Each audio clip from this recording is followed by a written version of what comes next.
महाराज, महाराज, एक खुशखबरी है, शायद अब तक की सबसे बड़ी खुशखबरी। क्या? महाराज, भीमराव के घर में अब बंटवारा होगा। बंटवारा? मतलब ये महाराज कि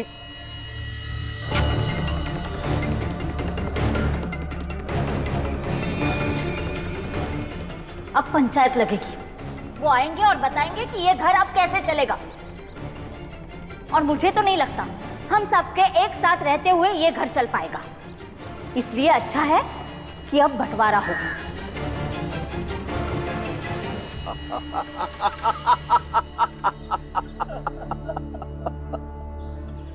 तब तो अपनी जाति के सारे लोगों को जाकर कहो कि उस बंटवारे को देखने का आनंद ले, ताकि वर्षों से उस भीमराव के परिवार की एकता की वजह से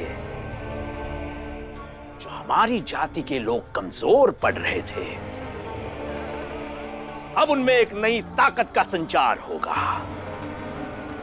और वैसे भी इस बंटवारे का सबसे ज्यादा आनंद हमें होगा। व्यक्तिगत खुशी और जीत दोनों का अनुभव होगा।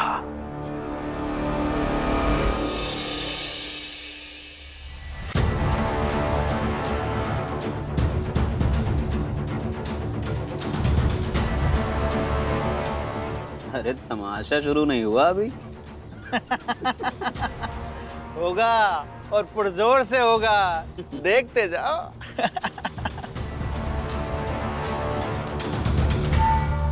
जीजा भाई, अभी भी कह रही हूँ, अंदर जाके शांति से बैठ के बात करते हैं। यहाँ बाहर सबके सामने तमाशा करने की कोई जरूरत नहीं है। मान ले मेरी बात। नहीं, जो भी होगा वो सबके सामने होगा, और जो भी फैसला लिया जाएगा वो आज ही लिया जाएगा।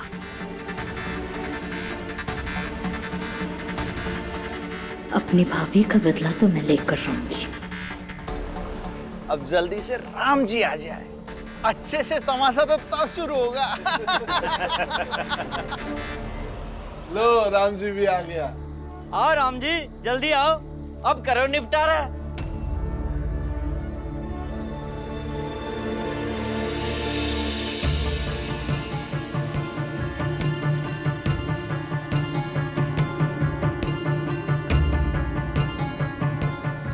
क्या हुआ?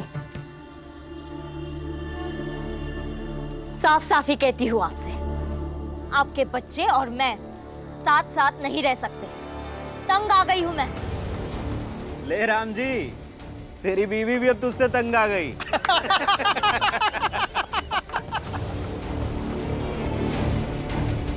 इतने सारे लोगों के बीच घरेलू मामलों पर बात करना तुम्हें सही लग रहा है? घर के मामले घर में थोड़ी ही छुपते हैं। बस आपको फैसला लेना होगा कि सब कुछ कैसे सही हो, कैसे आपके बच्चे ठीक से रह पाए और मैं भी। हाँ राम जी, करो फैसला, हम भी तो देखे।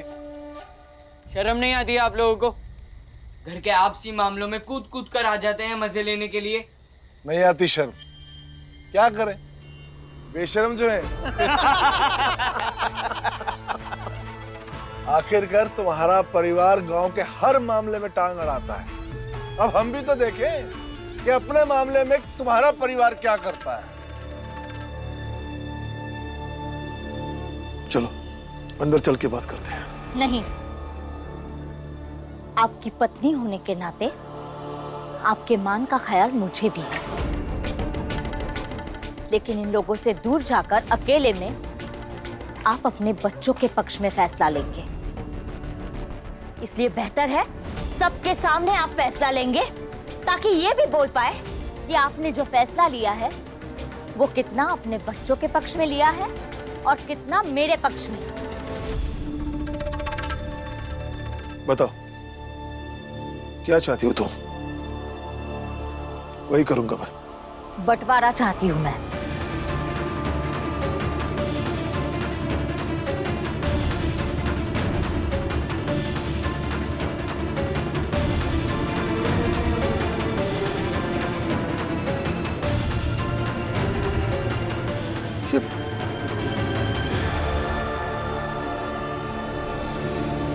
बाबा, क्यों ना हम बंटवारा कर ले?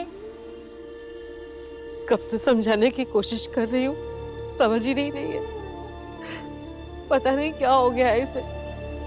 राम जी, तुम्हारी बीवी तो बंटवारे की बात कर रही है, अब कुछ बोलोगे? हम भी तो देखते क्या फैसला करते हो तुम। देखिए, ऐसे मामलों पर यूं खुलेआम बात करना सही नहीं है। हम है ना, और हम सब आपको आश्वस्त करते हैं कि राम जी जो भी फैसला लेंगे, बच्चों के साथ साथ आपके भी हक की बात होगी। नहीं,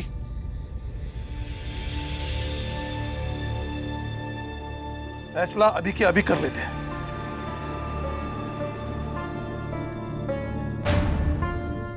तुम्हें बंटवारा चाहिए ना? हो गया बंटवारा। सारे बच्चे मीरा के हिस्से में। मैं ये घर छोड़कर चला जाता हूं।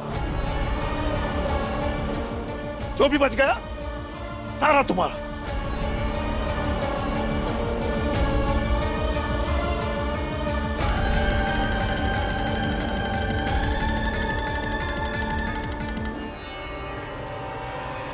राम जी, कैसी बातें कर रहे हो?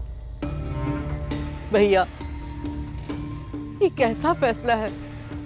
हाँ बाबा, ऐसा मत कहिए, हम आपके बिना नहीं रह पाएंगे। फैसला हो गया है, बंटवारा हो गया है। जिसे जो हिस्सा मिला वो संभाले।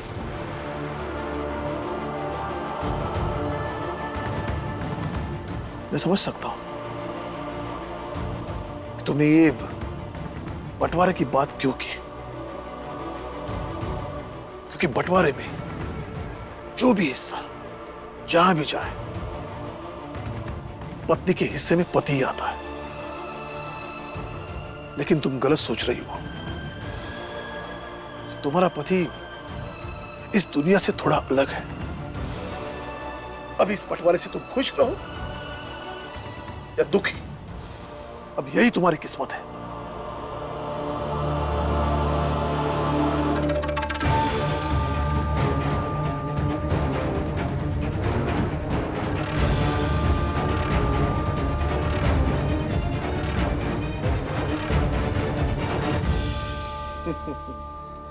चलो, राम जी ने हमारे हिसाब से सही फैसला लिया। चलो।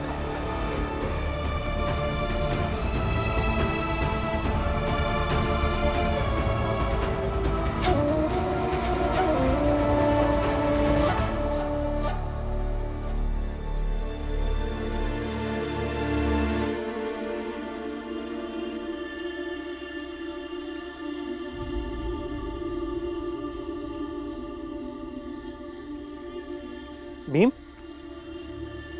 अरे बैठो बैठो। अभी तक सोए नहीं? पूरी रात भर पढ़ते रहोगे क्या? नहीं, मैं तब तक पढ़ता हूँ जब तक पढ़ पाता हूँ, और जब नींद आने लगती है तब सो जाता हूँ। ये तो बड़ी मजेदार बात है। किसी रात अगर नींद नहीं आएगी तो सोओगे नहीं? पूरी रात जागते रहोगे? शायद नहीं, क्योंकि बाबा कहते हैं कि जो लोग बचपन से खुद को जैसा बनाते हैं, अंततः वो लोग वैसे ही बनते हैं। और जो लोग बहुत सारे सपने देखते हैं और चाहते हैं कि वो सारे सपने पूरे हों, उन्हें तो कभी भी सोने के लिए नहीं सोना चाहिए, बल्कि जब नींद बर्दाश्त ना हो तभी ही सोना चाहिए। अच्छा, तो तुम भी बहुत सपने देखते हो? हाँ, कैसे सपने? बहुत सारे सपने देखता हूँ। मैं आपको ऐसे नहीं बता सकता, लेकिन इतना तो करना चाहता हूँ कि कोई हमारी जात के लोगों को कोई छोटा ना समझे और हमसे कोई भी भेदभाव ना करे, और सब हमें खुद की तरह ही समझे। पर इन किताबों को पढ़कर तुम ये सब कैसे करोगे? नहीं पता, लेकिन एक दिन करूँगा जरूर। ठीक है, तुम पढ़ो, लेकिन बेटा अपने तबीयत का ख्याल रखना।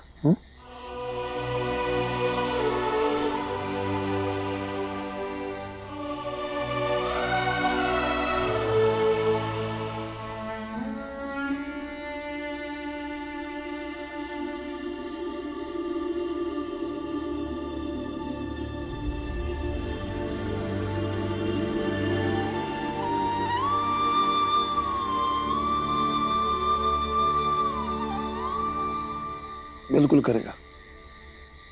जो जो तू चाहेगा सब करेगा। बाबा आप यहाँ? तुम्हारी तरह मैं भी घर छोड़कर आया हूँ। लेकिन बाबा आपने घर क्यों छोड़ा? सबको बंटवारा चाहिए था। तुझे भी, जीजाबाई को भी। मैंने अपने हिस्से में तुमको ले लिया।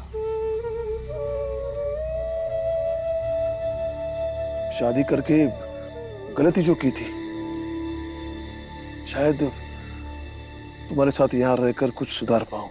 बाबा ये आपने सही नहीं किया। व्यक्ति की सबसे पहली जिम्मेदारी अपनी पत्नी के प्रति होनी चाहिए। और मेरी आई इसलिए खुद पर नाश करती थी क्योंकि आप उनका ख्याल रखते थे।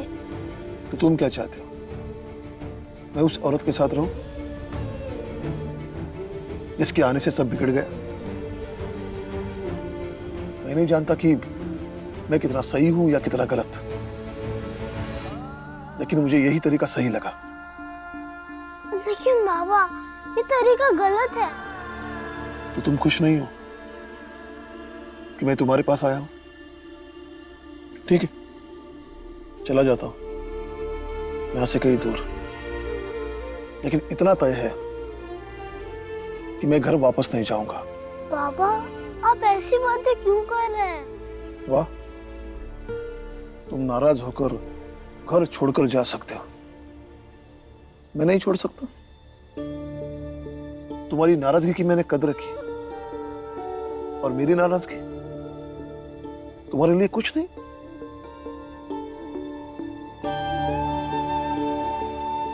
बोल, चुप क्यों है? बाबा आप आ ही गए हैं तो ये बात समझा दीजिए ना।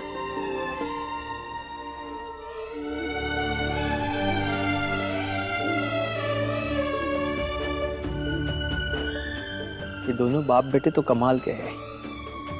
जितनी बातें ये करते हैं उससे ज्यादा सार्थक तो वो चीज हो जाती है जिनकी ये बातें नहीं करते हैं।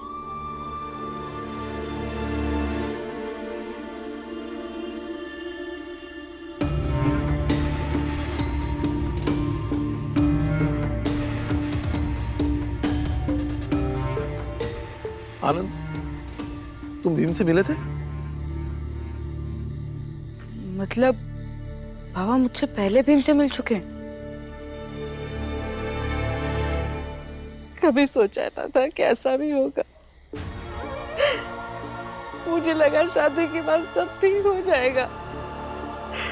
सारी गलती मेरी है। इससे तो अच्छा होता कि भैया की शादी करवाई ना होती।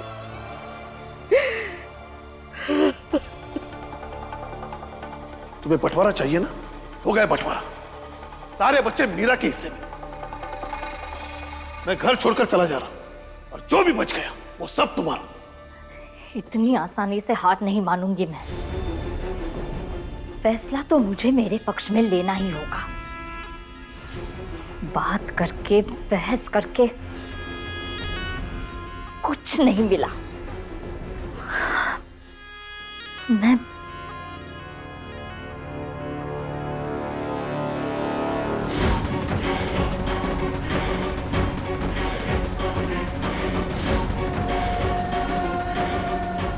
अब डरा कर लूंगी।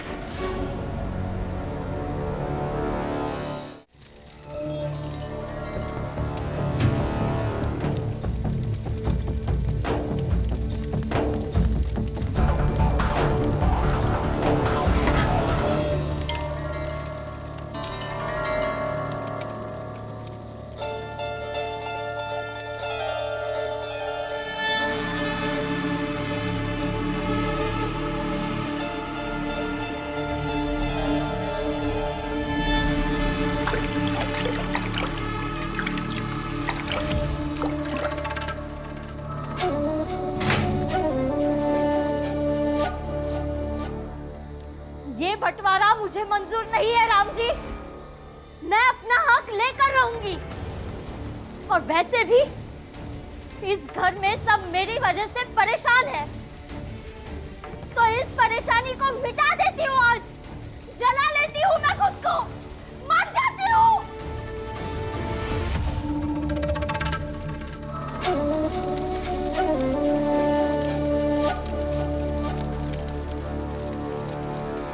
मर जाऊंगी।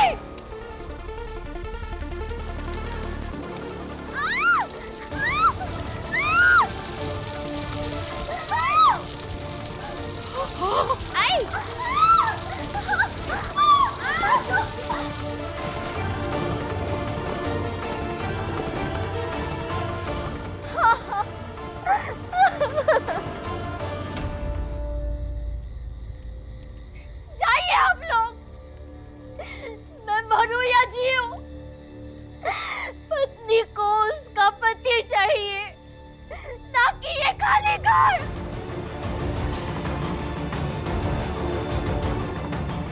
चले जाओ। चलो बच्चों, चलो यहाँ से।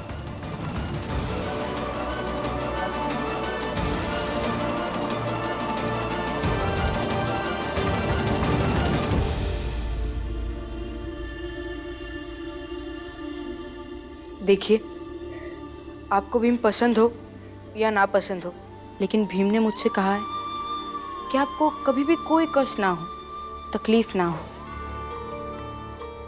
मैं अपनी आई की कसम खाता हूँ, मैं सच कह रहा हूँ। और आपकी पीड़ा कोई समझ सकता है तो वो भीम है।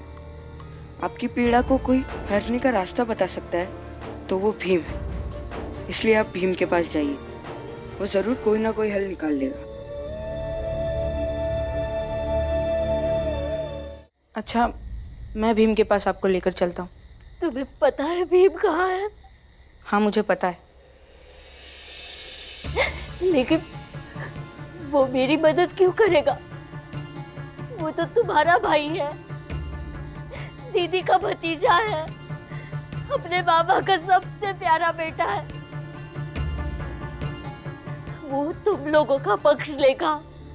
आप हमारे भीम को नहीं जानती है। पता है आपको, उसे एक औरत मिली थी जो बेसहारा थी, उसे वो घर ले आया।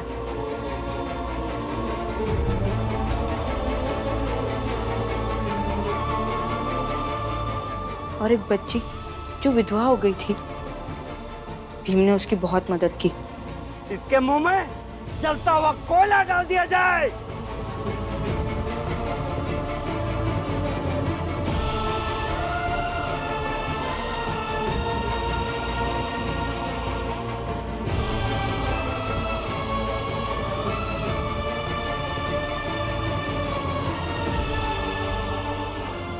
माता दीदी पुणे जाएगी सावित्रीबाई फुले के विधवाओं के आश्रम में। लेकिन वो सब उसकी अपनी लड़ाई थी, या जिसके खिलाफ बोलना था वो दूसरे लोग थे। यहाँ उसे अपनों के खिलाफ लड़ना है, और वो अपनों के खिलाफ लड़ते हुए भी कमजोर नहीं पड़ेगा।